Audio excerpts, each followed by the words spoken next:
I have two brief questions I'd like to ask, if I may.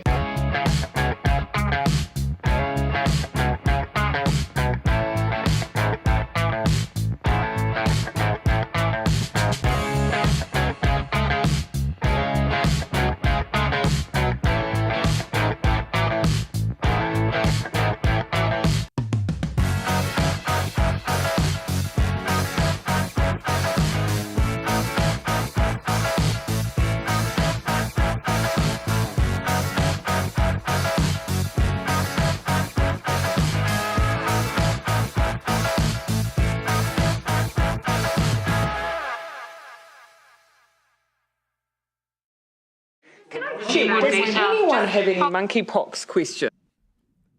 Sorry, I couldn't resist. We're back. One last time. One last go around the racecourse. Ladies and gentlemen, it is good to be back with you. Simon and Elliot, gentlemen, welcome to you both. It's great to be back.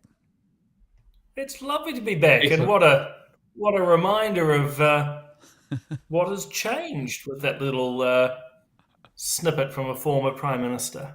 Yes, indeed. It's quite good, isn't it? And former government. That's refreshing. Oh, very refreshing. That's true. Praise God for small mercies, eh? Come on, man. So, chaps, it's good to be back with you. We'll take what we can get. Yeah. Now, Simon, sad loss, 𝗡𝗚𝗚𝗏, but you are with us and you're fronting, and you've got, I guess, what should we say? The world is your oyster in a sense, Simon. It's, plenty of stuff ahead, but... it is. It's actually quite marvellous.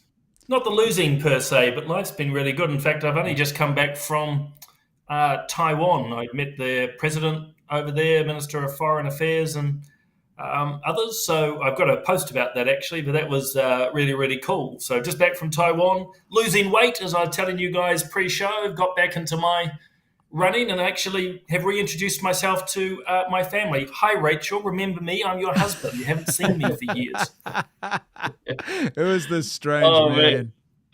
Oh, Simon, you're a legend. So basically, you're going to be protectorate of Taiwan before too long, is it? Defender against the That's right. The Chinese onslaught.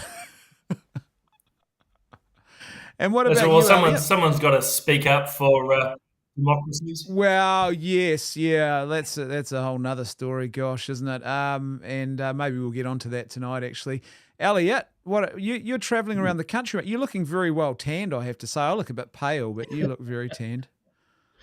Yeah, no, cheers. Yeah, no, travelling around. But I did want to start by saying that, Simon, you've put in the mightiest effort as New Zealand's most prominent conservative politician. We have not had someone who has fought more for freedom or conservative values more than yourself.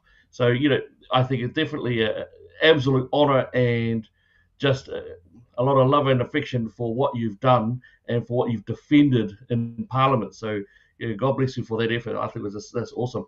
On the other side, I'd say that you're looking very much more happier and healthier. Oh, gosh. It's true, though, Simon. He's right. That is very kind. Well, folks, it's great to have you all back with us. The crowds are streaming in through the door. Sisyphus Punished says, good evening. Let me just actually do this properly, chaps. I should have done my tech work beforehand. We've been off here that long. Things have got really slack, as you can see. So I'm moving this around as we speak. Sisyphus Punished says, good evening, end of an era. Yehoshua Malik, is it? Says, I really do, though, if I may. Well, I'm not sure what that means, but well done to you too. Evening from Christchurch, says Lynette Bay. I know Rosie Matthew has been looking forward to this. We've had some messages from her this week. Evening, gentlemen, going to miss these Monday night lives. One more time. Yeah, that's us. One more time, Yeshua. Dewey, way, good to have you in the room, Dewey, with us. Good evening. Francis, good evening, gents. Vivian, is it, says, thank you so much for everything you've done for us, Simon. I'm glad you're enjoying some well-deserved you time now too. I think it's called DIY time, isn't it, Vivian? So he's catching up. It is. Rachel's Yeah, Rachel's been saying I'm the busiest unemployed person she knows. I've repainted bathrooms, redone the garden, fixing cars, redoing door handles. It's all go. Oh, gosh. Frankly says, good evening from Jenny and Ian. Hey, Jenny and Ian, great to have you with us tonight. I love turtles. Well, I do too. Evening, gents, all looking well. So it's great to have everyone in the room with us. It's going to be an awesome conversation. This is the final episode of the panel ever, and there's a couple of reasons for that. One of the big ones is that, our arch nemesis and ultimate competitor in all things, Bob McCoskrie, has set up a Monday night show called Straight Talk, and I'm only kidding about the arch nemesis. He knows that. You know that. I've been on his show, and I've agreed to go back on next year as well. And it's on Monday night at 8 p.m. So I thought, well, Bob does it really well. Why not, rather than waste resources and compete with each other, let's support each other's good ventures. And so there was that. And also it just felt like there was a time for a new season, and there is some new stuff coming. And I'm really excited to be able to tell you about a little bit of it tonight, actually. I'm pretty excited about what we've got coming up. So we're going to have that little conversation. In fact, why don't we start now, if I can be so bold as to raise it. I'm looking at my little stream deck here, trying to find the right button to push. How terribly efficient of me. Here we go. Let's see if this one works. Oh, look at that. Become a $5 patron, as it says on screen. And I'll tell you why. You will get twice a week, you get an exclusive patrons-only podcast. And these podcasts cover current affairs, specific topics. Like, for example, right now I'm doing a bit of in-depth research because I've been promising my listeners a in-depth biography episode on the great Edmund Burke. So I am doing a ton of research, so there's going to be a whole episode dedicated to the biography of Edmund Burke and who he was, the man who invented the modern party political system as we know it, really. And so, stuff like that. And you get a podcast episode on a Monday and on a Wednesday. They are normally, the shortest ones, about 50 minutes long. They're normally about an hour and a half each. And I'll give you an idea of some of the content. Like today's episode was an exclusive interview with Irish journalist and commentator David Quinn. He writes for the biggest Irish newspaper, and we spoke for about 50 minutes or so about the Dublin riots and exactly what's going on in Ireland. If you want to know what's going on in Ireland, don't read the mainstream media. Listen to that interview that we published today with David Quinn. Last week, on our Little Flock podcast, we interviewed my wife and I, Dr. Andy Mullins, who's an ex-headmaster, a parenting expert. He lectures at Notre Dame University, and he's written a couple of books on parenting for character and virtue. And so we spoke to him. This Wednesday, I've jumped out of order with my slides. Let me get back into order there. We are going to be responding to a new atheist YouTuber who is trying to downplay Ayaan Hirsi Ali's conversion to Christianity. And of course, coming up next week, we've got a couple of really good episodes. On Saturday morning, I'm going to be recording an exclusive interview. I don't think anybody else has done this yet, with a young New Zealand lawyer who was arrested over the weekend by the New Zealand police for peacefully protesting, counter-protesting at a Palestinian march. And so we're going to talk to her about all of that. And also next week, Dr. Robert Loretz, who's a doctorate in philosophy. We're going to be talking about how Christ and Christianity elevated Aristotle and virtue. Robert and I sat down in this room, the studio here, and we hit record 2 hours later. We had a 2-hour-long podcast. If you want to know all about the Greeks and philosophy and how Christianity radically transformed the world in that regard, then you're definitely going to want to tune into that. These are all exclusive pieces of content available to our patrons. So patreon.com/leftfootmedia. Okay, chaps. Let's just jump straight into it, shall we? And I'll bring up my script. I should have done that earlier. We're really running on the fly a little bit here, as you can tell tonight. Gosh, professional and all that. The new government... Nothing's changed from the first episode right to the very end. Nothing's changed.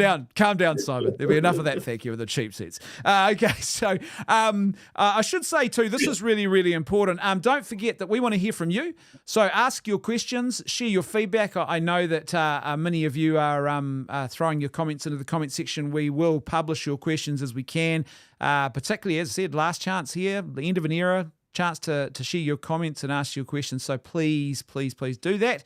Let's jump over to this first article we've got to look at here, chaps. We've got a new coalition government finally announced, and there was a bit of media angst about all that. We'll talk about that in a second. The first thing I'll say is this. In fact, let's talk about this now. Simon and Elliot, I'll start with you perhaps, Simon. Do you think, or how do you feel about the negotiations, how long they took, and do you think that constant negative media drumbeat of pressure was kind of unhelpful to democratic outcomes in New Zealand? Did they take too long, about the right time? What do you think? Simon, starting with you. Look, I look at coalition negotiations as really how long's a piece of string. There's no set time. It takes a while in any actually in any realm to pull things together. And even if you can factor away my political biases, what Christopher Luxon had to do was not only get agreements with two other parties, but get those two parties to agree with each other's proposals. So sort of a three-way agreement. And these things do take time. So I personally was getting quite frustrated with the media, more than usual, Elliot. But yeah, I was getting quite frustrated with the media. Story after story about it's taking too long. I mean, on what basis? On what basis do they make that, other than just wanting to be negative? So the only other thought is, of course, we all want instant results, but that's not how MMP works. And I think we're going to have to get used to this dynamic playing more and more. But in terms of the coalition agreement, the words on paper, quite a strong position. How it'll play out, I've got further thoughts on that, but I'll stop there. Elliot, what about for you? Were there any surprises for you or notable appointments that really stuck out? I'll bring that list back if I can and see if I can scroll my way down the page. Herald's billion adverts. Oh, look, there's Mr. Seymour. It's nothing really stuck out to me, but was there anything of interest to you that really struck you and all of that? There are a couple of interesting parts and some which were very obvious. So, well, first of all, I absolutely loved the media's reaction to the ongoing negotiations. I thought it was wonderful to watch the media melt into a bubble of triggerings and tears that they were just flowing upon in their bitterness and rage. I thought it was lovely. I had great fun, to be honest, just reading up and being, poking a little bit in their comment section. I just found it fascinating.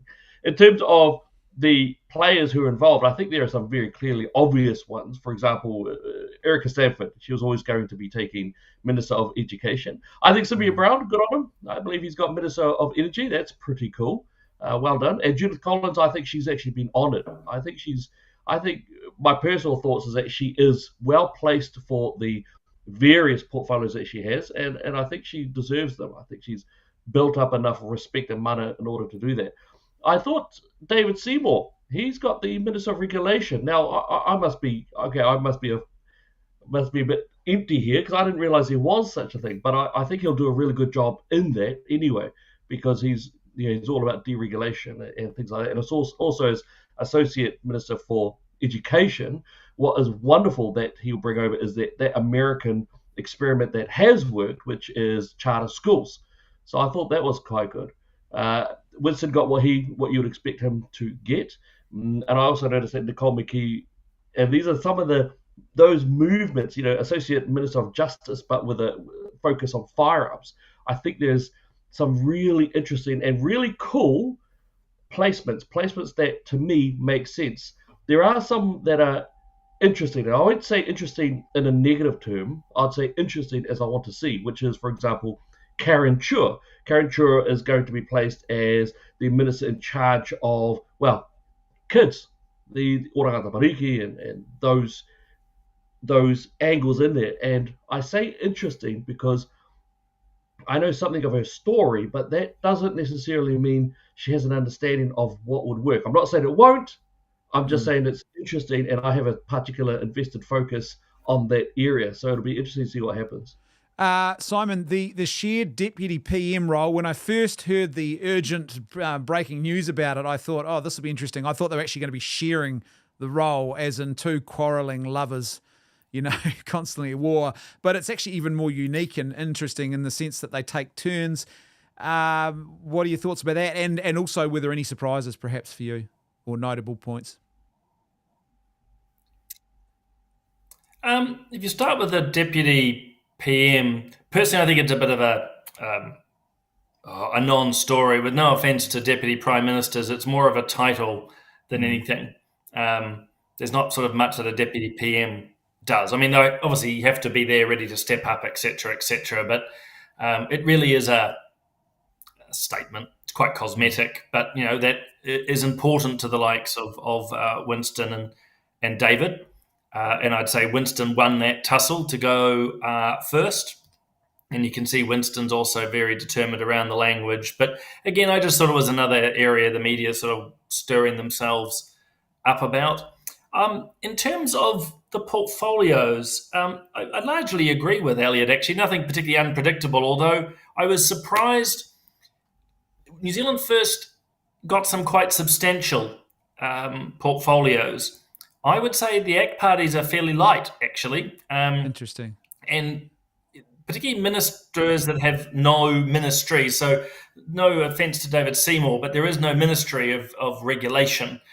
So you're sort of all and nothing at the same time. So I'm just a little bit surprised at one level, but there's sort of a laziness there too, actually. These are not substantial, heavy lifting portfolios that you would expect a coalition partner to want. They haven't picked up transport or education or anything like that.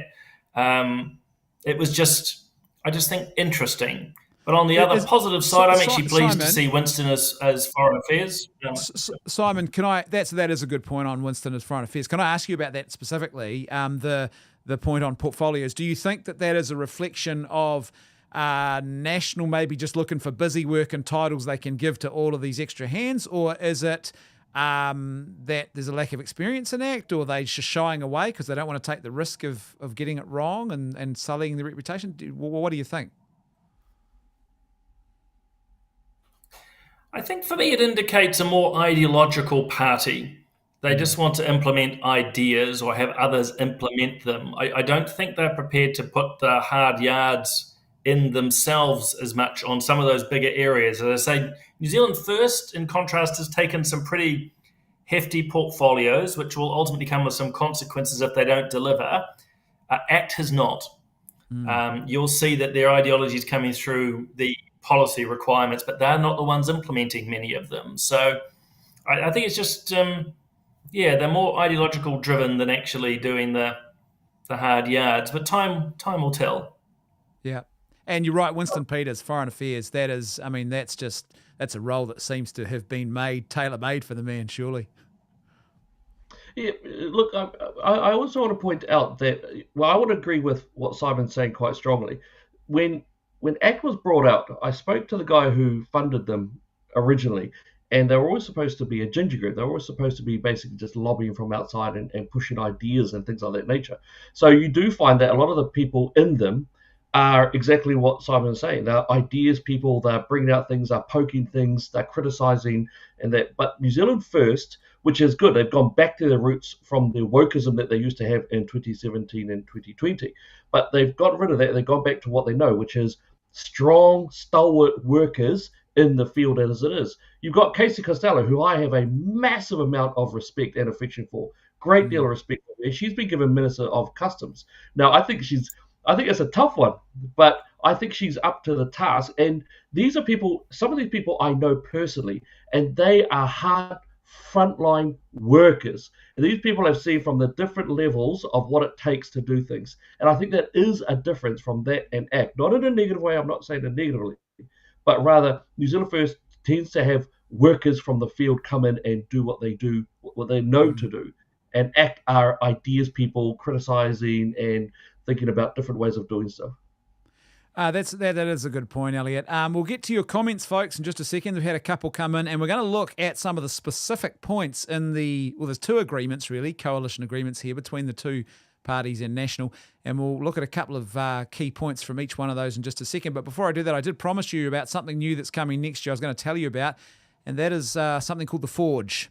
The fires will be lit in 2024. Please go to the splash page, theforge.org.nz. It looks exactly like what you can see on screen now. Leave your email address and you'll be first to know when the fires will be lit for The Forge. The Forge is a place where lives are shaped in the fires of goodness, truth and beauty, and there's going to be a lot of great content there. So please go to theforge.org.nz and sign up, and all will be revealed in 2024. Chaps, let's talk about now some of Have you these. been watching The Mandalorian? It's funny, isn't it? I did think about that, but this is the way. No, I did think it was purely an accident. They stole my idea. But folks, there's going to be lots of great content on this seriously, so do check that out, theforge.org.nz. Chaps, let's look at a couple of, let's look at some comments before we jump any further, and a couple of questions here. There's a good lot of comments here. So Monica says, Simon, I hope you'll be even more influential outside of Parliament. What do you say to that? Yes, you will be. Hey, yeah. Lovely endorsement. I'm actually feeling quite optimistic about the future. So, because you just never look. I'm a bit of a stoic at heart.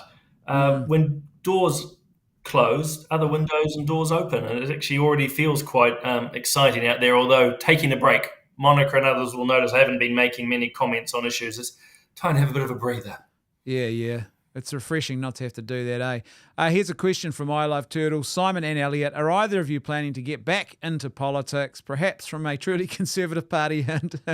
Perhaps form, a truly conservative party hint. In some ways, it's a little bit early, but I'll throw the question over to you, chaps. Elliot, we'll start with you, so Simon has time to come up with a very good narrative. Never say never. I'm happy to fight where I need to fight. I have a burn in the belly, that's for sure. How that will be articulated, pretty open to whatever may come. There are a couple of doors that have been quite interestingly opened, and we'll see how those go anyway. But no, I think it's politics, whether directly or around the sides. Yeah, good point. Simon? Well, I think my time in Parliament is done. Spent 12 years there, fought a number of good fights, and have been able to actually leave with my head held high, and having not compromised my values. So I feel I've left actually in a pretty good space, and no real desire to go back. In fact, as I said a little bit earlier, it sort of feels when doors close, others open, and I can't help feel there's a new avenue ahead. But that doesn't mean I still won't try to contribute into the political field in some ways. But what they will be, time will tell. Yeah, awesome. You heard it here first, folks. And I think, Simon, you've still got so much to offer the country that it would be a loss to hear your voice disappear completely. But yeah, you're right. Take that break from the madness of Parliament. 12 years. It's been that long, eh? 12 years. Well done, you. Michael Edwards says, I had brown hair before I went in. Didn't you have dreadlocks? Didn't you have dreadlocks as well? Elliot, maybe that was you, Elliot. And apologies for what seems to be a lag in the sound, guys. It's probably my end. Are you still in Taiwan, or is the Chinese Communist Party hacking your media to try and download all your Bitcoin? Michael Edwards says, I love it how Winston is sticking it to the media. Yeah, you're not alone in that. Sisyphus Punish says, Winston first up for Deputy PM because they're worried that he'll be an octogenarian and at greater risk of shuffling off his mortal coil. Sisyphus, tell us what you really think. Gail God's Chalk, sorry if I'm getting it wrong. Simon, considering Baby Ruthless, don't you then think Karen Chua has a very important portfolio? Yeah, that's an interesting question. What do you think about that, Simon? Oh, definitely. Let's be clear, every portfolio is important. It doesn't matter if it's child, defence, space, climate change. They're all important. But if you are looking at the particular, often the very heavy lifting portfolios, again, education, foreign affairs, transport, energy, they haven't chosen to pick those. But yeah, what happened to Baby Roo is just absolutely awful, absolutely awful. And actually, without going down that rabbit hole too much, it is partly the result of systematic failures, which particularly left-wing governments have introduced. But importantly, I better add this, ultimate responsibility always falls back to the parents and the whānau. We should never forget that. Yeah, exactly. Well said. Rosie said it was obvious who was going to get health and police portfolios. Yeah, maybe near run thing though too. Sue Reed says, and this I'll throw this to you, Simon. With Winston not in deputy role leading into next election, does that mean he'll enact a succession plan? It's possible, but there were people years ago saying Winston was done, and this is the second time he's come back. I think, if anything, Sue, it means that in the last half of this parliamentary term, he'll be freer to speak his mind, not as deputy PM. I think it's actually quite a strategic decision at several levels for him to take it first. He's got that primacy, has that sense that he's more important than Seymour, who's coming after him. But also he gets a little bit more manoeuvring room, I would suggest, in those last months of this parliament. I love turtles. We are going to talk about this issue actually soon, about the election wins in Holland and Argentina. Yes, some big interesting things happening there. Michael says, why did National choose Paul Goldsmith as Justice Minister over Mark Mitchell? Great question. What are your thoughts, Elliot? I don't know. Yeah. That I think was my big question, and I was hoping that Mr. Simon O'Connor would be able to lend us some light, because I think that was my big surprise. I don't understand that one. Is it minister? He's Minister of Police though, Mark Mitchell. Are they trying to reform in terms Simon? of the spokesperson. Yeah, well, in terms of the spokespersons in the last parliament, Paul was Justice. And Mark was looking after police and correction. So they've really just slotted into the roles that they were looking after. And I think, I can't speak for Mark, but he's someone who does really enjoy the police portfolio, the specificity of it, rather than the wider justice issues. And I think putting justice and police together could get a little bit too confusing, or you may end up losing some of the focus on police as you try to do the wider justice issues. So I don't think there's much more to read into it than really Paul had justice, Mark had police. They both enjoyed their respective portfolios, and now they're going to take them up as ministers. Let's talk then on that point about some of the specific points that are actually in the coalition agreements. And there's for those who don't know, there's actually two different documents. They seem to have negotiated together but separately in a sense. And so from the New Zealand First Agreement, there's a couple of things here that are quite interesting. The first one that really stuck out to me was this statement here, that there would be a refocusing of the curriculum on academic achievement and not ideology, including the removal and replacement of the gender, sexuality and relationship-based education guidelines. And to me, that's a big win for New Zealand First to have secured that. I was very pleasantly surprised to see that, Simon. Yeah, look, I think this is one of the reasons why a lot of people ended up voting for Winston, actually. He's sort of keeping National to the right, actually, keeping some of the core principles of National in play, which is actually the role of the family and a bit of personal responsibility. And so when it comes to schooling, you send your children there. I've sent my stepkids to school to learn the basics, not to have them indoctrinated with particular views. And I think that's the key point here. It's particular views on the issues of gender, sexuality, and relationship. There's a panoply. There's a wide range of views. But our schools a lot of the teachers, unfortunately, and certainly the ministry, are pushing a particular viewpoint, and that's not their role. It should not be their role. So, yeah, good on New Zealand First getting this through. And let's see it implemented. Yeah, that's the big question, isn't it, Elliot? It's one thing to have it on a piece of paper, but gosh, if they could actually get some traction on this, that would be it'd be like a breath of fresh air after the last 6 years or so.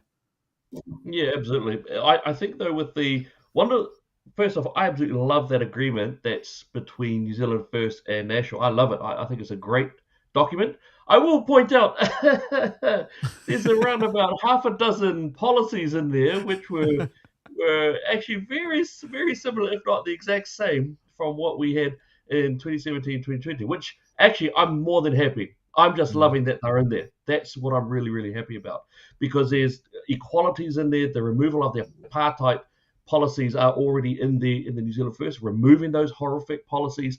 And this, of course, the RSE program, which is already doing a great deal of damage. I've just finished working with a Chinese crew, a Chinese parent group who have discovered that it's now permeating throughout the Chinese children. And so they've jumped on this, and they're having a hell of a time trying to fight back against this. So to know that the New Zealand first team are going to take it on, confront it, and smash it down is great. And the fact that it's in an agreement with National, and therefore should be one of those that gets pushed over the line with ACT's assistance, I think it's a wonderful thing. That is a massive win for families and for Conservatives. Here's another big one, Simon. I'll get your thoughts on this. They also had this secured in their agreement. Ensure as a matter of urgency an establishment and completion, a full-scale, wide-ranging, independent inquiry conducted publicly with local and international experts into how the COVID pandemic was handled in New Zealand, including covering use of multiple lockdowns, vaccine procurement and efficacy, the social and economic impacts on both regional and national levels, and whether I think it should be the decisions made, the steps taken were justified. Simon, it's not a royal commission, but that seems like a pretty solid piece of traction they've gained there. Definitely, and well needed. Well needed. Again, I mentioned earlier, I think New Zealand's first presence there is just keeping aspects of national in the traditional centre right, and critiquing government is absolutely appropriate. And we've talked about it here before. I've been very clear about it in public over the last couple of years that we need a commission like this. More questions, not fewer, when it comes to how we reacted to COVID. And I know there's a wide range of views, and that's the exact reason you need something like this, where people get to talk and share their views. And so this is a really good thing. And I hope it's going to be quite constructive, if not healing, actually, for a number of New Zealanders to finally have a voice, and really importantly too, guys, to be heard, be heard in a way that they were not in times prior. Yeah, that's a good point, isn't it, Elliot? In my travels around the country, speaking at conferences and other events, it's amazing to me. I'm still running into people, just ordinary salt-of-the-earth Kiwis, who really were quite burdened by, and even within families, the divisions that arose on the back of the mandates and things like this. And there's still a lot of brokenness in people. And these are not people who are on the extreme fringes. These are not people who are radicals. I'm talking elderly New Zealanders, even with their own family homes. There's like a sense of sadness that's never, ever been restored or even begun to be conversed about properly and healthily.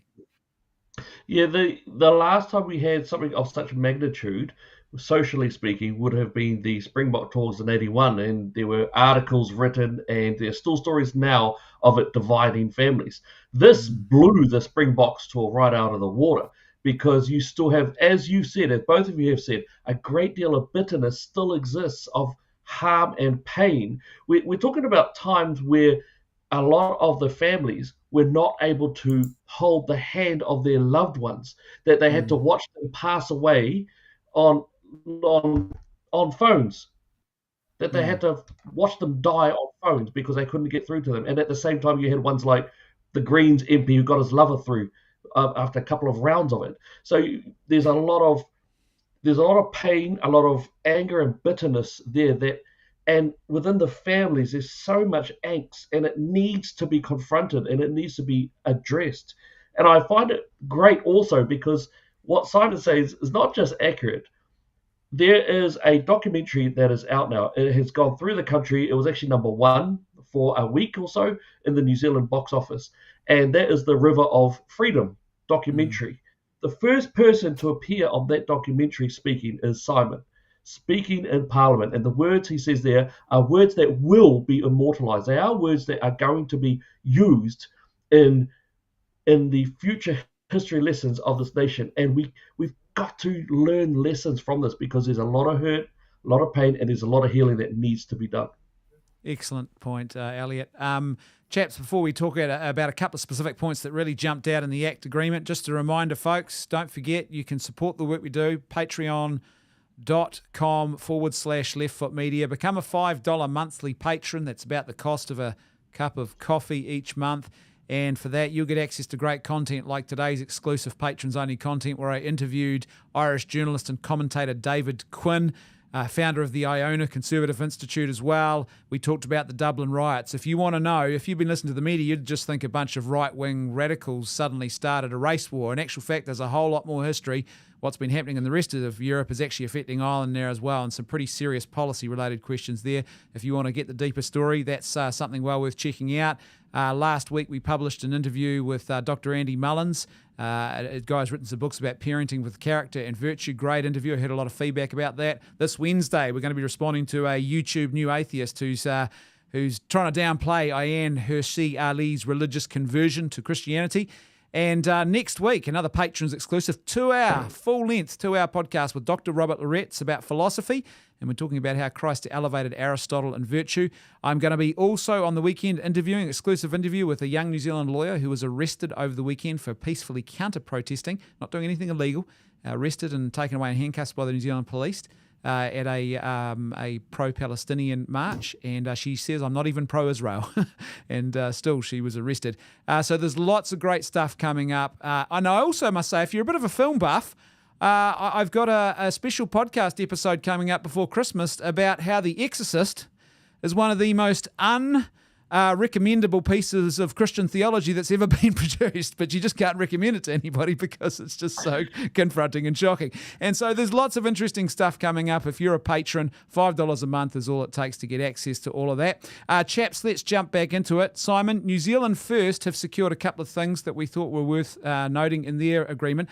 Number one is this particular statement here: amend the Education and Training Act 2020 such that tertiary education providers receiving taxpayer funding must commit to a free speech policy. And if I remember rightly, Simon, I am pretty sure I heard something very similar uttered by your lips on a regular basis over the last few years. Yeah, absolutely. Look, this is a big win for New Zealand. I mean, free speech is completely and constantly under attack in this country. And we've seen some pretty shameful behaviours from our universities, which deplatform and cancel people. So this is really important, actually. And it's echoing what's happened in the UK and elsewhere. So it's good it's there. But I will say, chaps, isn't it sad in a liberal democracy, or a supposed liberal democracy, that we need to explicitly tell our universities that free speech is important? And I'm delighted, too, that you're bringing Lucy on to talk about what happened about that protest. I won't say too much then. I don't want to take away from your podcast with her, but absolutely shameful at so many levels that someone standing quietly counter-protesting is arrested. And you guys will know, as I do, we've been at rallies, be it for pro-life or other issues, people screaming, yelling, hectoring. Police do nothing. And nor should they, by the way, but so worried were they by these Hamas terrorist supporting people walking down our streets, so worried that an act of violence would occur from them, that one woman standing quietly had to be arrested. So I will say it here tonight, absolutely pathetic behaviour by our police. Anyway, I said I wouldn't say too much. You've got your podcast to come. See, I'm still a politician. You can't be cancelled anymore, Simon. So it's speak your mind. But yeah, you're right. And by the way, that story with Lucy, it's just I spoke to her. Lucy's a friend of mine, and she is a New Zealand defence lawyer. She's not an amateur, and she knows the law, and she knows exactly what she was doing was perfectly legal. And there was no safety threat either, so you can't even use that excuse. So it's going to be an interesting conversation, but not a good look for New Zealand when that's going on at all.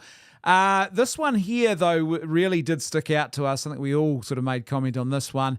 Agree the terms of reference for the statutory requirement to review the End of Life Choice Act 2019. So the Euthanasia Assisted Suicide Act that David Seymour wrought upon our country. Following consultation between the parties, and this is interesting, but with any potential future changes to be progressed by way of a members' bill, recognising this as a conscience issue. Simon, what are your thoughts about that clause? Entirely predictable. Whether I was talking to you guys, but certainly others over the last few weeks had said that if ACT got anywhere near government, they would look to expand euthanasia. And this is ultimately fluffy words which indicate that. So it's really two parts which people need to understand. The first is that this government is going to conduct an inquiry, for want of a better word, or a reference group to look at how it's operating. And I'll put good money behind that. That'll come out saying that we need to expand it. It's too restrictive, blah, blah, blah. So it'll come out in support of euthanasia, and it'll come out saying it needs to be expanded. And that'll all be agreed on. And then the changes, that's the second part, strictly have to be by a members' bill. So that's a small win. This is not going to be rammed through by government. It's not going to bind ministers to support something they might not. But be careful that a members' bill doesn't necessarily have to remain in the ballot. It can jump to the top of the queue. And call me cynical. Once this review, or what is it, terms of reference, to have a statutory review comes out, it'll be almost a fait accompli. Oh, this independent group said we need to expand it to the disabled and the mentally ill and all of this. And how can the Parliament resist changing what this independent group has done? So a long way of saying the ball has been put into motion to expand euthanasia, just as the three of us and many others had predicted would happen. Yeah, Elliot, this is both intriguing. I get the sort of sense that maybe someone in National said, hold on, son, you can't have it all your own way here, and said, they sort of inserted that conscience bit and maybe the private members, or the members' bill, sorry. But yeah, it is troubling. I think Simon's right, is he not, Elliot, that this becomes a fait accompli. And we look at what's happening in Canada. They are on the verge now they're about to legalise euthanasia, not just for mental illness, but they're saying that drug addicts who are denied it for drug addiction, because that's considered a form of mental illness, will be unduly prejudiced, so it will be available to them. And in the Netherlands, just last week, a brand new survey, you'd know this if you're a listener to our Patrons podcast, by the way, brand new survey, something that is like their vote compass, 200,000 voters in the Netherlands surveyed, 80% in favour of a change to the euthanasia law so that anyone over 75 who believes they have lived a completed life, no illness, no nothing, just says, I don't want to go on, should be able to access euthanasia. Only 10% opposed. So the drum beats have already been beating. Elliot, this is one area definitely to watch, isn't it? Yeah, absolutely. Yeah, and this is yet again, we're not just talking about eugenics, we're also talking about the propagation of suicide. This is also why I could never be an ACT Party supporter, because what they're effectively trying to push forward is legalized suicide. It is suicide.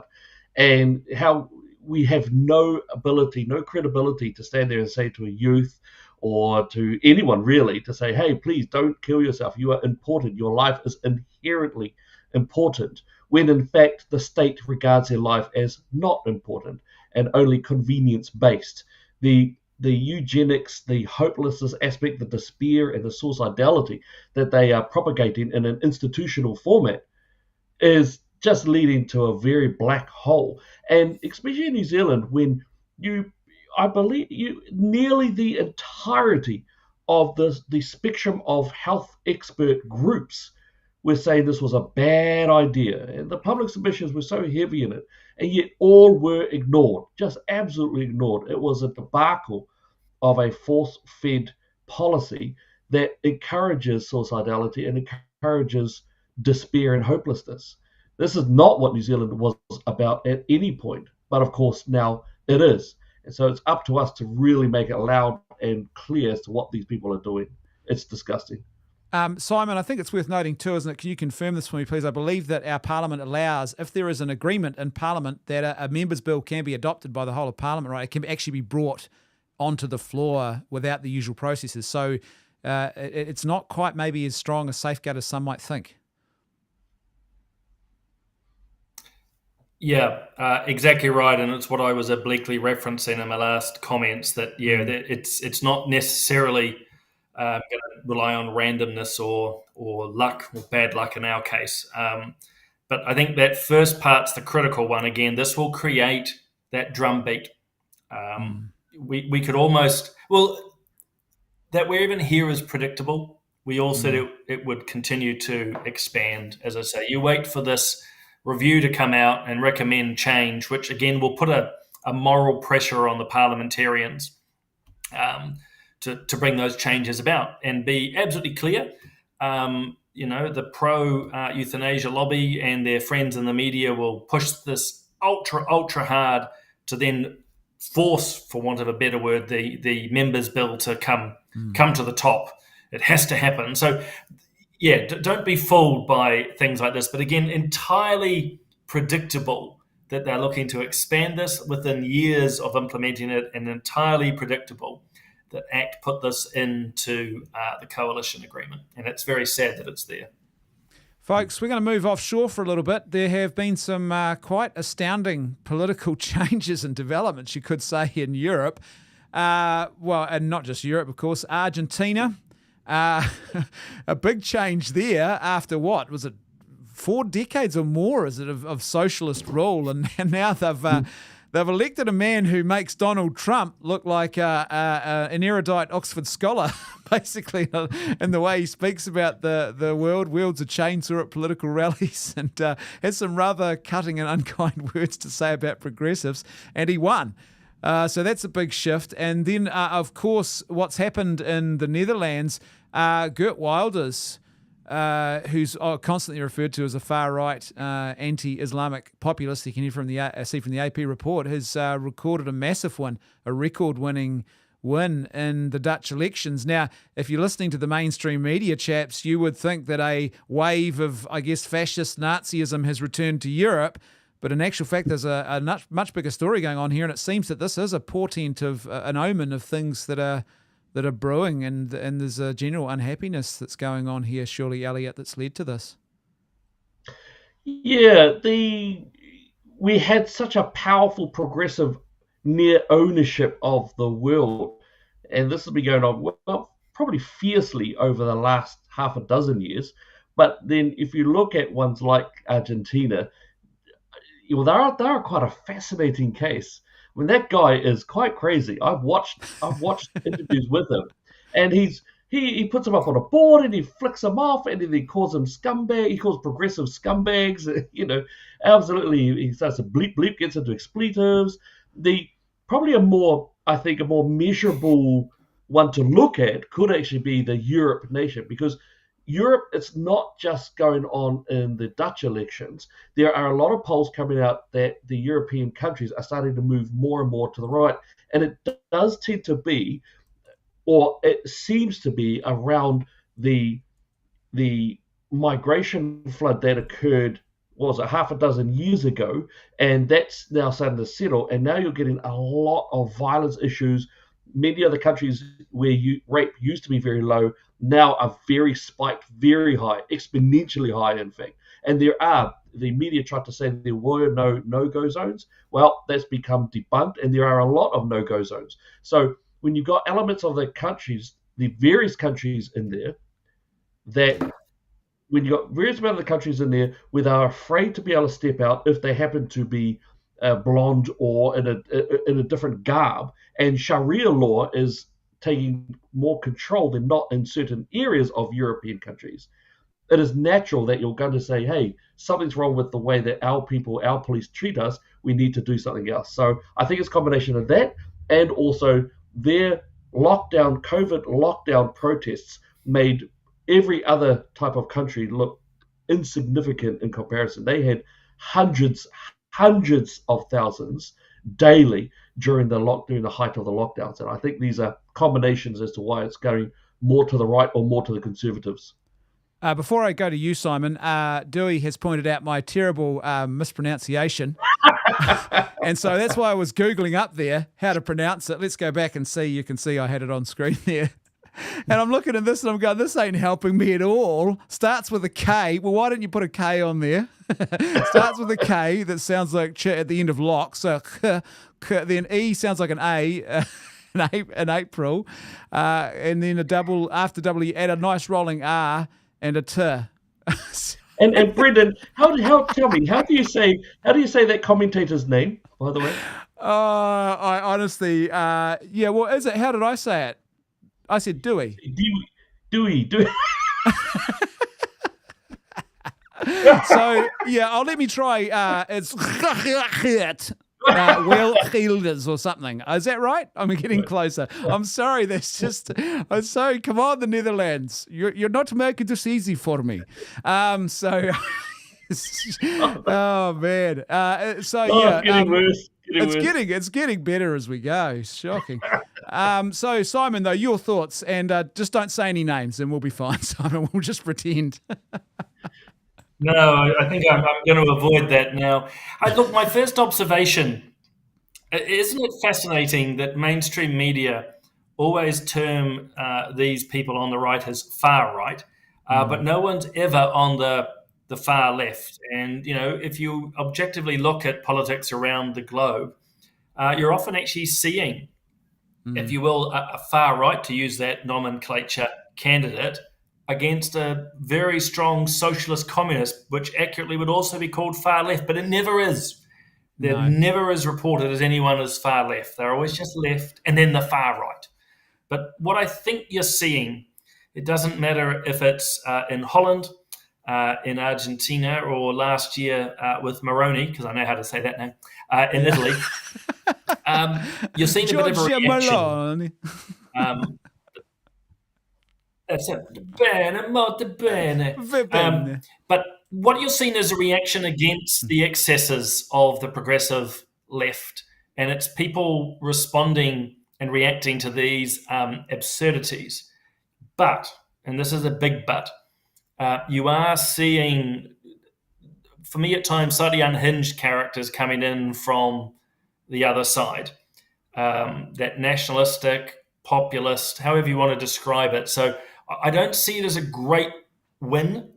I think it's the classic pendulum, guys, and we might have talked about this before. I certainly have in lectures and podcasts before. We're seeing this pendulum swing happening, and that's not really good in liberal democracies. But the last point, if I might, is to pick up on what Elliot said. Particularly in Europe, we are seeing reactions to a multicultural experiment, which is not going so well. And I'm sure, not that I've listened to your podcast yet, Brendan, but I'm sure that's an underlying element within Ireland as well, of just how it's all been managed. And people are reacting. They're reacting to this. Yeah, and that is exactly, by the way, you've actually preempted things a little bit there, Simon, because that is exactly what David Quinn had to say. And he talked about the background to this and we'll come back to you, Elliot, with that absolutely shameful hat, that symbol of fascism you were wearing on your head there.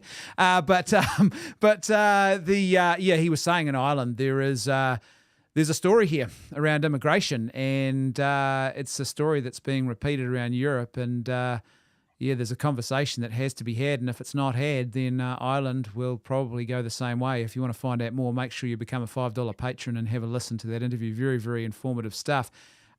We've had a couple of comments come in. Sisyphus Punish says, your anti-Dutch racism is showing clearly tonight. Massive dog whistle. It's probably... Is that even how you say dog whistle? I love the Netherlands, I love their clogs and the licorice. I love it. It's very good stuff. If you're wearing wood on your feet, I'm sorry. Something's not right. I'm sorry about that. That's terrible. Gail says, love the hat, Elliot. Chump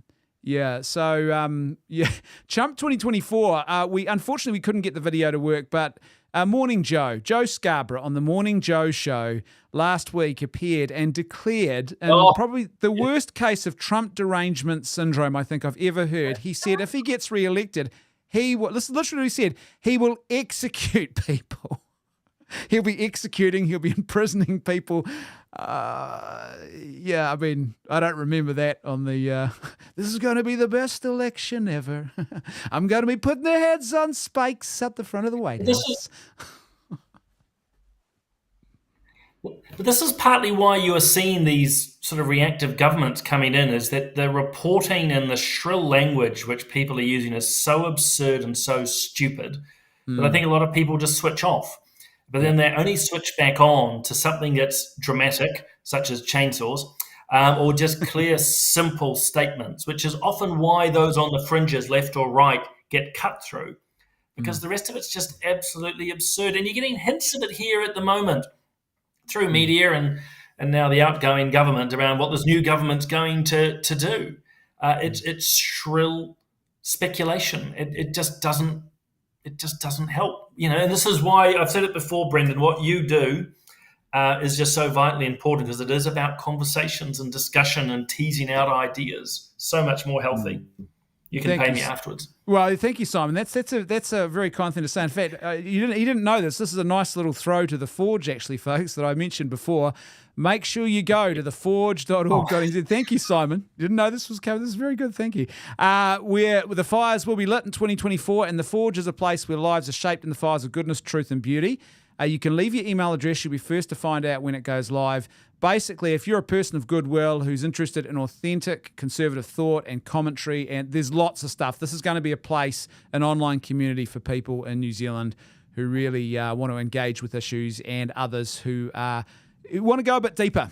Not your typical reactionary stuff. This is a proactive online space.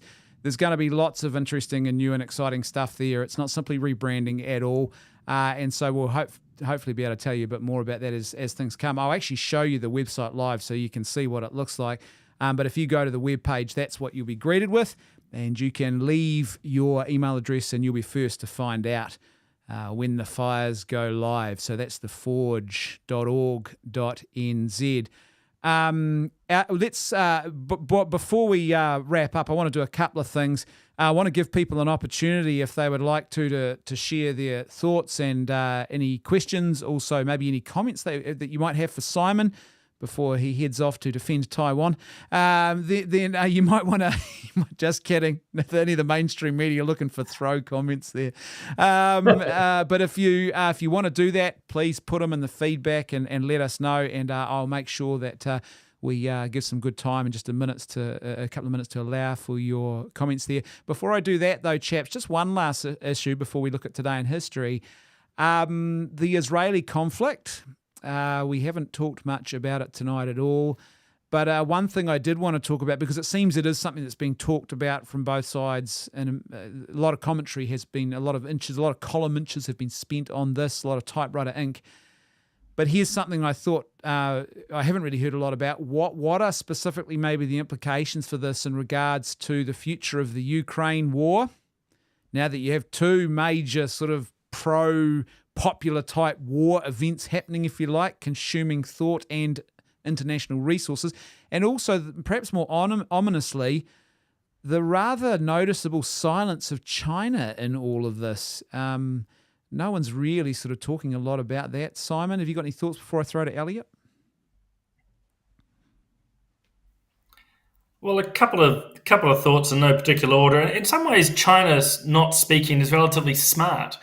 They don't need, in a way, to be part of this. And in many ways, it sort of reflects Chinese, or certainly CCP behaviour, which is more inward-looking, believe it or not. So I'm not too worried by that. We should be aware that there's relatively good evidence that China is supplying some arms to Russia, but again, they don't really need to be involved in many ways. But without delving too deeply into the conflict, I think I'd want to make 2 points, if I might. One is that Hamas, its political and military wing, I've said this in Parliament many times. They are terrorist organisations, and it's well past due that they should be designated as such in New Zealand. And while it's awful to see New Zealanders and others supporting explicitly or tacitly Hamas on our streets, I think what should be more worrying to your listeners is we have a group of New Zealanders, and they're the ones, by the way, that turn up to Posey Parker talks and elsewhere over the years, that believe that violence is okay, that actually terrorism is okay if it's for their cause. They're hypocrites of some of the highest orders. These are the people that will talk to you about tolerance and non-violence and peacefulness. But actually, their actions over the last few weeks, including in their protests, are a warning to us that, again, there are New Zealanders who still believe that there is a place for violence if it suits their ends. And I just hope New Zealanders are taking this on board, because they are all the usual suspects. Elliot, what do you think? Yeah, in terms of China, China absolutely makes sense. Exactly what Simon says. China are smart. They measure in terms of decades and half centuries. They don't need to do 3-year cycles or 4-year cycles. They don't operate that way. So being quiet right now absolutely makes sense to them. It's normal. It's their modus operandi. They'll, if they can, I think that they'll try to push their South Seas China, the South Seas Islands. I think they're going to try to push that more and more, and I think they're still angling heavily for Simon's protectorate of Taiwan. I think that they're going to be pushing that way a little bit more. But that's something to be seen. Again, if Trump gets in, they'll stop. I will say that right now. I said it last time when Trump got in 2016, and I'll say it again this time. If Trump gets in, they will stop their expansionism. That's what I think.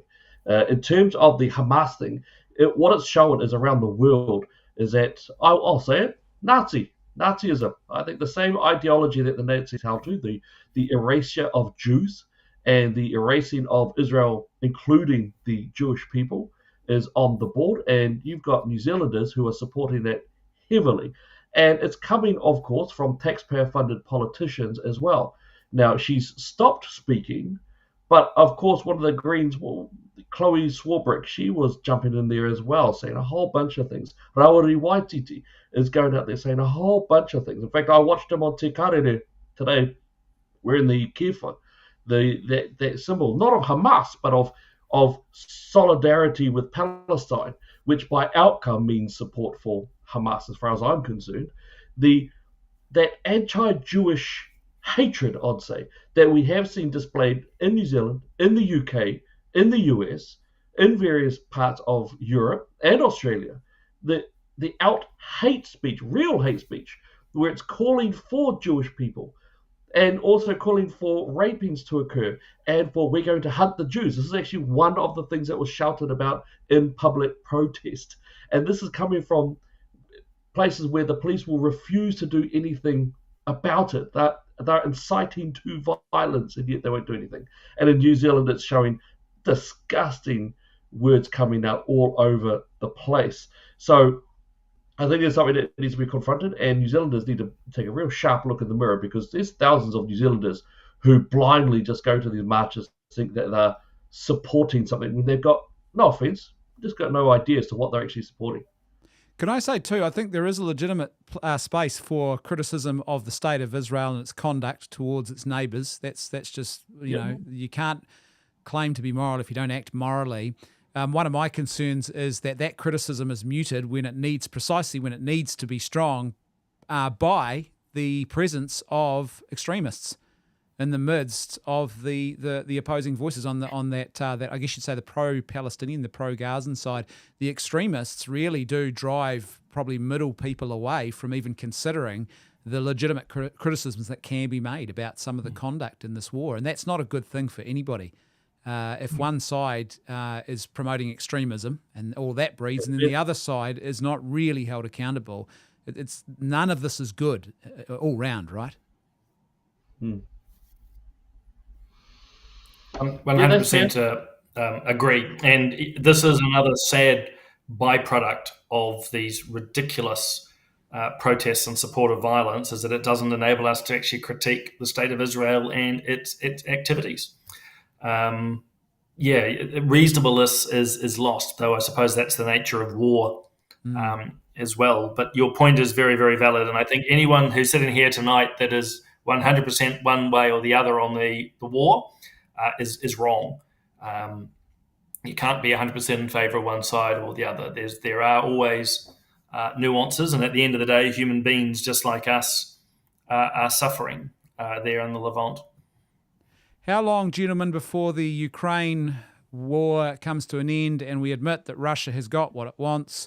Because I personally can't see it lasting through another summer once the ground hardens up again. But what are others? Any thoughts on that? It seems it's coming to a stalemate. You've got a top general, one of the top advisors in Ukraine, who was out a couple of weeks ago saying, "Look, it's come to a stalemate." What do you chaps think on that issue, Elliot? Starting with you.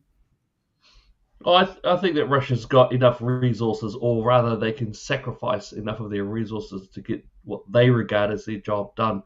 But this whole war was always messy. It is definitely one we should not have picked a side with, because we did pick a side and we really shouldn't have. There are times where in conflict we should pick a side. Absolutely believe so.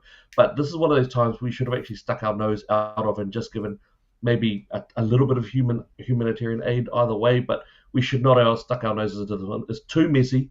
There are significant problems both sides, and this is not one of those ones where, yeah, we should have stuck our nose. We should never have gone into this one. Simon, what do you think? Yeah, I disagree with Elliot on that point. I mean, Ukraine's not perfect. I'm aware of its prior history and so forth, but a full-on invasion from Russia required a response. Look, I'm no military general, but my fear is this is going to be the meat grinder, which we all thought it would be. It's just going to go on and on because Putin won't want to back down, and Zelensky won't. I assume he's going to be re-elected. Yep, things are slowing down now, but that's because we're heading into winter, and I think it's just going to keep grinding on until potentially there's a change. I'm trying to find the nuance here because it's potentially if the two leaders change. If Putin disappeared tomorrow, for example, you might see a change. But I just fear this is just going to grind on, and yeah, it's just awful. But again, that's the nature of war. Without taking away from it, I mean, what are we to expect for the irrationality, which is war and death? Yeah, exactly right. Well said, Simon. Great tragedy. And when the average age of conscripts now in the Ukraine has crept above 40, you know that you are running out of young men. And that is just think about the tragedy of what's going to be left behind. I saw the demographic data the other day and the disproportionate number of young women now to young men. That's not much of a future for a nation. So peace is something certainly that we should be working for there. Chaps, we've come to the end, and we are going to allow we've got some great questions. A couple of questions have come in and some comments. So I said we would allow the opportunity for that. So we're going to do that. This is our last night together. And before we do that, though, and we talk about today in history, just a reminder, become a $5 monthly patron and you'll get access to all of the awesome exclusive patrons-only content that we have. Today's interview with David Quinn. We've got some great commentary coming up on Wednesday about Ayaan Hirsi Ali's religious conversion. Dr. Robert Loret's next week talking about how Christ elevated Aristotle and virtue. We've got a podcast talking about The Exorcist of all things. There's a whole lot coming up. An exclusive interview with that young defence lawyer who was arrested over the weekend by the New Zealand police for peacefully counter-protesting. And here's the best thing of all. If you want to give it a try, you can now. Get onto the Patreon page, patreon.com/leftfootmedia, and you can try a 7-day trial free membership and see if you like the content. Give it a taste and see what you think, and then get on board. And also, as I said, don't forget the Forge. That's really, really important. He says, going back to the $5 patron thing, I'm just getting used to my buttons here. theforge.org.nz. Make sure you sign up there. Chaps, today in history. Very momentous little occasion today in history. Well, it's actually not today. We're on the eve of it. It's tomorrow. I forgot when I was using my Today in History book that it's actually a UK book, and so the dates were slightly wrong. And so I did a bit of a fact check before I put misinformation and disinformation out into the public space. I really wouldn't want to do that. I would not want Kate Hannah on my case at all. And so I thought I'd better correct myself. So Tuesday, the 28th of November, 1893, New Zealand holds the very first ever parliamentary election anywhere to be held anywhere in the world where all women are allowed to vote. Now, women, though, are not allowed to stand for election until 1919, so they had to wait a bit longer for that. And it wasn't until, does anybody know when the first female MP was actually elected in New Zealand? Does anybody know what year it was? 1933. 40 years later it took for the first female MP to be elected. Now, one of the interesting things about the suffrage movement is that in actual fact, people tend to think of it as like the 1800s onwards, but in actual fact, it was going on a bit longer than that. This is a photo, by the way, of the New Zealand Council of Women in 1896. Sorry, get that right. Apparently, if you go back and look at the history, it's actually quite fascinating. So right back in 1689, in the states of Friesland, female landowners were given the right to actually vote in elections. Female tax-paying property owners were allowed to vote in local countryside elections in Sweden in 1734. So there actually is quite a long and storied history. And you know what's driving it? The Christian vision of reality and the moral equality that it preached between persons. There's no difference between men and women, it taught the world. And that's really the big thing that's shifting the change here. Now, the British papers reported on the New Zealand election, and they said this. I thought this is very interesting and very telling, that the New Zealand women gave their votes to candidates who professed Christianity and advocated temperance. So there you go.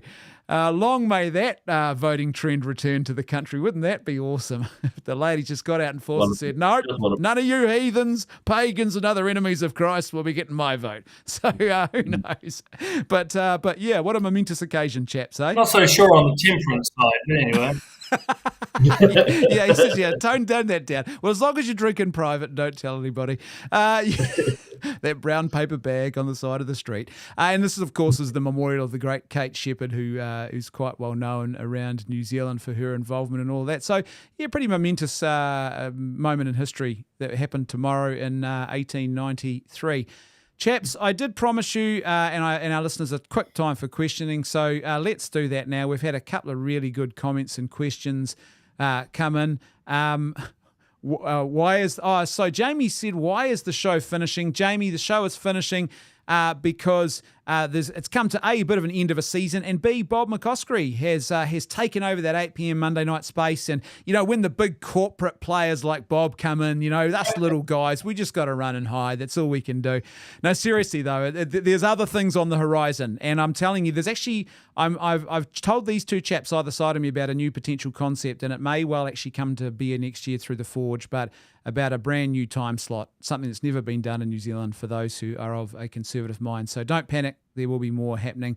But someone says this, here's a question, any prediction on the future of the disinformation project under the coalition government? Simon, I'll start with you just quickly. Let's give some quick fire answers, and then you, Elliot, straight into you after Simon. I can't see this new government funding activities like that. I think there'll be a wholesale set of cuts. Agreed. I think there'll be a whole set of cuts, and the Disinformation Project will attempt to become something like the Southern Poverty Law Centre or some other area like that. I Love Turtle said, I think it was only married women that were allowed to vote initially. I think you might be right about that, actually. I didn't. One thing I do know, though, is that there was actually a bit of resistance initially by married females to the suffrage movement, because they were concerned that what they would do is they would separate and take the vote away from households. They saw the vote as a household thing, not an individualistic liberal type thing. And so they were concerned about that. And so it wasn't until it went universal that most women got behind it and said, oh, no, it's no longer sort of a moral issue now. So, yeah, that's quite interesting. Here's some questions. Let's carry on.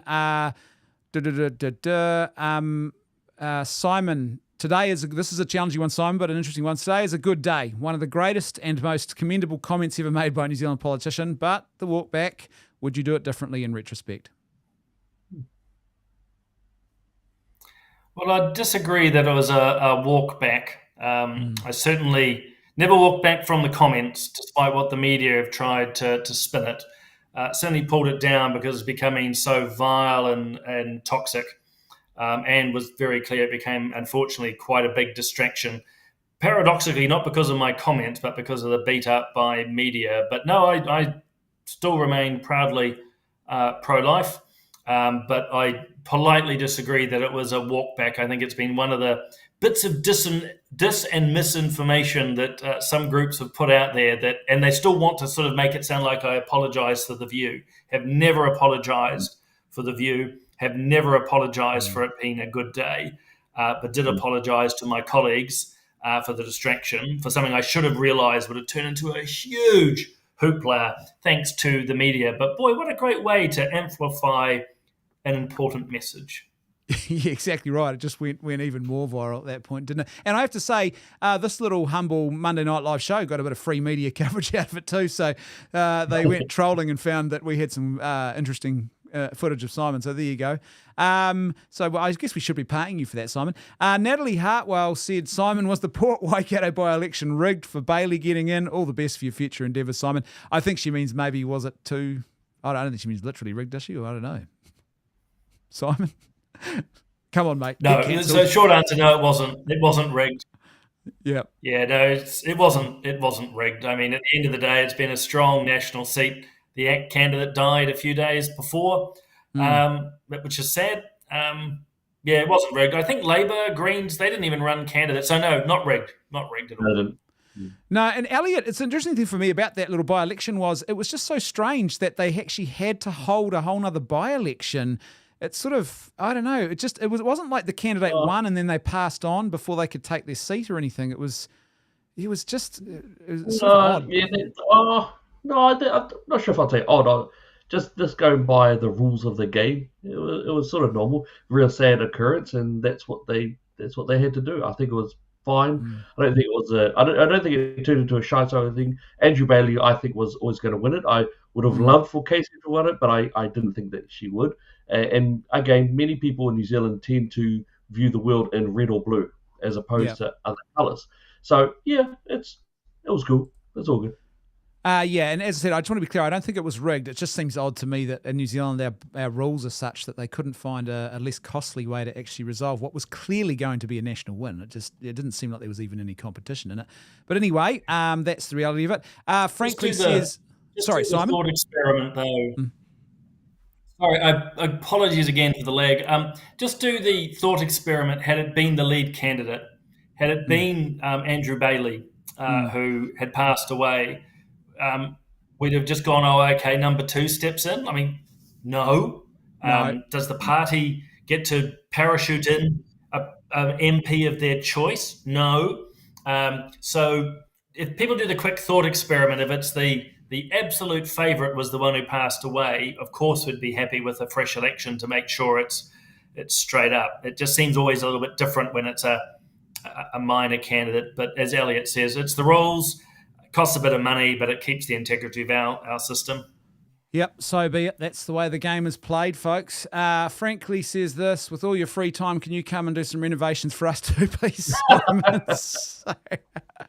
Hire a hubby, hire an ex-MP. My wife has jealously got me exceptionally busy, and I'm not sure you could afford me. He'll come and stand in your kitchen and say controversial things for $10 an hour. Okay. Simon and Elliot, here's one last one. I could record a morning alarm. Today is a good day. Yeah. We could actually sell Simon O'Connor dolls. You pull a string on the back and it'll say something that'll get you cancelled. Take it to work if you want to get sacked. Okay. Here's one for you here, chaps, for both of us just to finish up with tonight. And someone says this, because there's lots of compliments coming in, I have to say, and I'm going to put them on the screen at the end, but some really lovely comments that are coming in.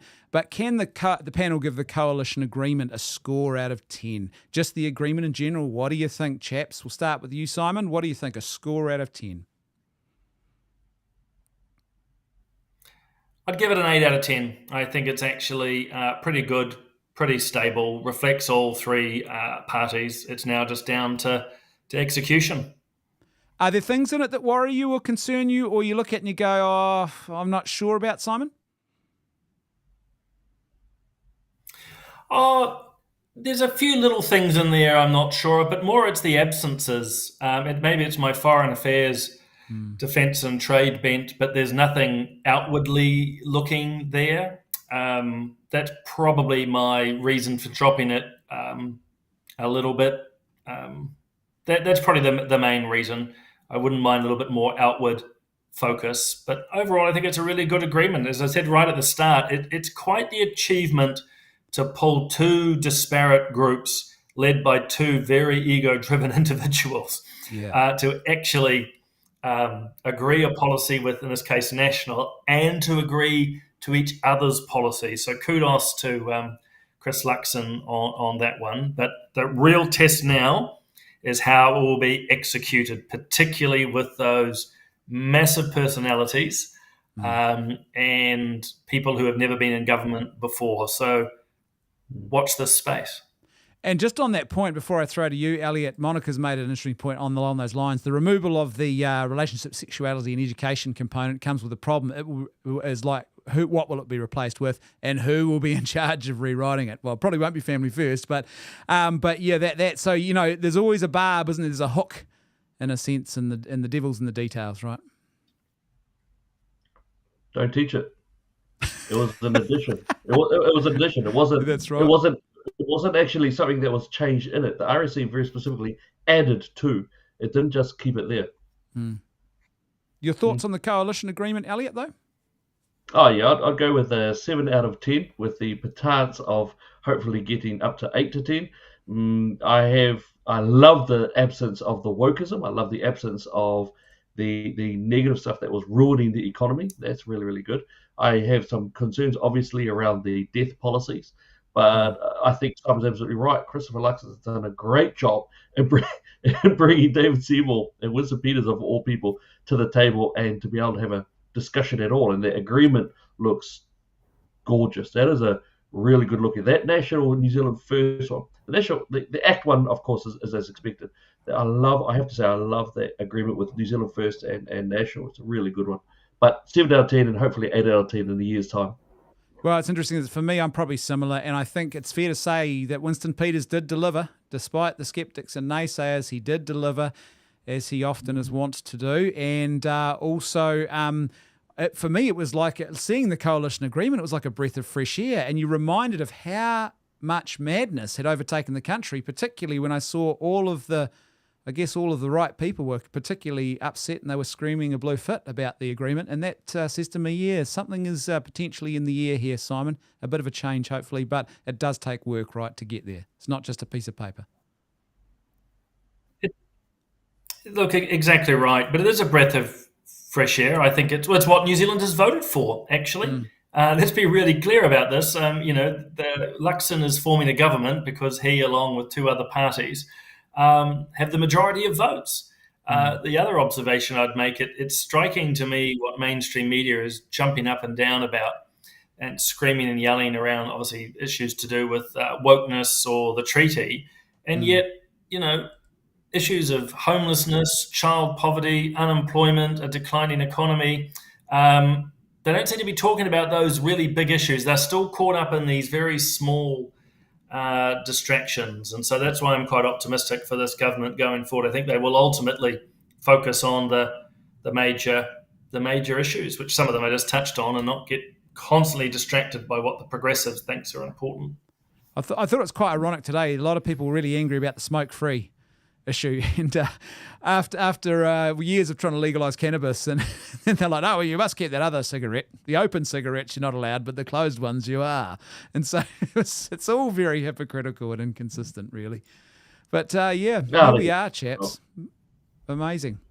Well, what can I say? Simon, it's been phenomenal. Elliot, it's been phenomenal to have been able to work with you. I should say, folks, that there's one other little project. I won't say any more. It is just a one-off thing with Simon O'Connor that will be coming in the new year. He has committed to me that he will do something special. And so you will get to see him, and hopefully it'll be quite a rewarding and fruitful conversation that you'll hear from Simon. So, yes, yeah. So don't panic. And I'm sure we'll hear more from Simon in the future. Simon, you're a good man. You really are, and you brought a lot of amazing skills. And I'd have to say that you've not just done New Zealand proud, but surely the Marists, the Catholic priests, would be pretty proud that one of their seminarians went on to, I think in many ways you showed a real astuteness, not just the philosophy that came to the fore in your time in Parliament, but also there was a certain pastoral sensibility that I recognised at times, and and it was a really, really good thing. There was a genuine Christian interplay between politics and the secular culture that really played out through your time in office. And to me, it's a tragedy and a sadness to see you go. But man, big round of applause for you, Simon. You have done exceedingly good work, and may many others be inspired to follow in your footsteps. Amen. Well, that is, look, far too kind. I love just about every minute and of parliamentary life and what I was able to do and contribute. And I was actually just sharing with some people when I was in Taiwan that this year had helped a Chinese family get out of China to be reunited with their father here in New Zealand. It's only one thing we've been involved with, but it's, maybe just a small illustrative side of that pastoral work that you don't talk about much in media. Media don't want to report about, but here's a family that's been persecuted and along with some others helped to get them to the safety of this country where they now get to enjoy the fruits of a welcoming and a liberal democracy. So only one small example, but no, it's been an absolute lark, but I'm not really going anywhere. Exactly what I'm going to do, I'm not sure. It's only been 6 weeks, so still working things out. But anyway, I'm going to stop there. I talk far too much. No, that was good, Simon, and you deserve the opportunity to say your words because they are often very, very helpful and wise for people. I know that. Elliot, Elliot, I don't think this will be the end of the road for any of us, I suspect, and just the way the Forge is going, folks, don't forget to go there, by the way. That's just another little throw there. Go to theforge.org.nz and make sure that you check your email address. You'll find out the fires are going to be lit next year. For that, I'm sure there will be more opportunities for us, but this is an opportunity, Elliot, for you to maybe say any glorious last words as you go down in a screaming a fire of glory into Valhalla, and share your thoughts, Elliot, with us. the mic is yours. I've absolutely loved Monday Night Live. It's been a great deal of fun. And it's also been nice just to whittle some of the discussions. I like the fact that we haven't always agreed, that we've had disagreements along the way as well. And I think that's actually a wonderful part of Monday Night Live. Is it's not an echo chamber. We agree, we disagree, and we come up with different things of how we think about, which I think is wonderful. I just want to also, I said at the start, but can't understate how important, Simon, you have been to New Zealand culture.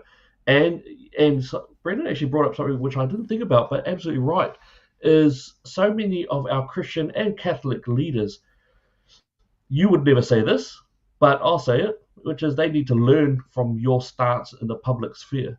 The idea of separation of church and state was never to somehow say, nah, you have to be sitting behind buildings of wood and stone and to be scared and hide behind it, but rather to be brave, to have a spirit of boldness and to step out there in the public sphere, stand up. And we need our leaders to be in that.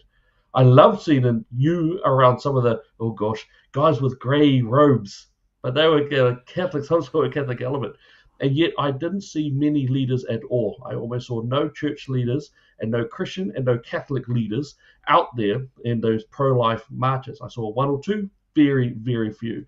And so what I'm hoping for is that your own bravery does what was it Billy Graham said when the the courage of one man stands up, then the spines of others are stiffened. Yeah. And I pray and I hope that you will be that source of light for others to follow in your stead and to be strong in themselves and be bold and stand forward for God's light in the world. Amen to that. Well said, Elliot. Simon, do you want to say any last words? You are going to have an opportunity early next year to share some parting wisdom with people, but did you want to say anything tonight before we wrap up? Oh, it's really just a big thank you, first and foremost, to you, Brendan. I mean, you're the one who's pulled this together. I've absolutely enjoyed it. I think you're right. It's the right time to bring it to a close, but there's also a sadness as well, because I've always enjoyed the chats and the interactions. But then through both of you, because, I mean, I've just loved bouncing ideas off Elliot, and I've just loved the fact, Elliot, you just call a spade, and sometimes you call a spade and hit someone over the head with it. I love it. But, if you will, between the three of us, and certainly you two, just engaging with literally thousands of people. And so to them, thank you. For anyone who's watching this now or over the coming days, it's been an absolute pleasure to share these conversations with you. And but I'm not going anywhere. I just said that earlier. I don't know what the next steps are, but I'm not done. I'm not done. No, not by any stretch of the imagination, Simon. And not if I have anything to say about it either. Thank you for your courage and Parliament on the pro-life front too. I'm serious. You're a good man. And you were those who didn't see behind the scenes as well. When I even needed to call on Simon for something, he was just always willing to help and fly around the country even to come and speak at events and stuff. And so it was great. I think with that in mind, chaps, we will wrap things up. But folks, please don't forget, go to the Forge, sign up there. It's going to be launching next year. You'll find out more if you leave your details at the Forge. Also, please consider becoming a $5 patron at patreon.com/leftfootmedia. Get access to lots of exclusive content by doing that. Lots of great stuff coming up if you want to help sort of sharpen your thought on a lot of these issues.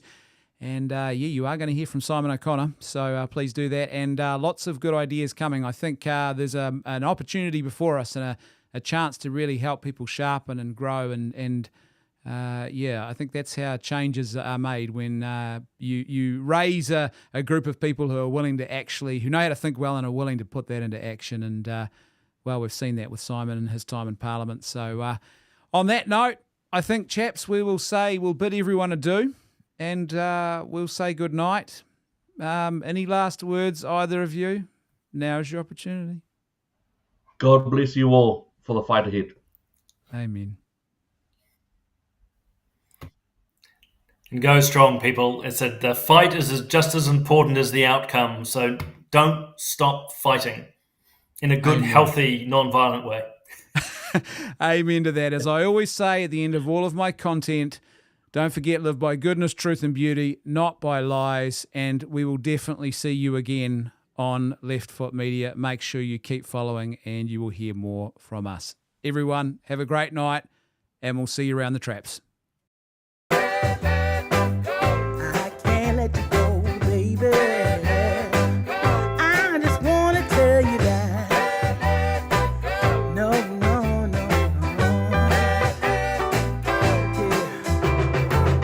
All of my friends say, girl, you better take care. 'Cause that man is trouble, you best beware. And though deep down, I know I might be headed for teardrops. Now that you got me started, I just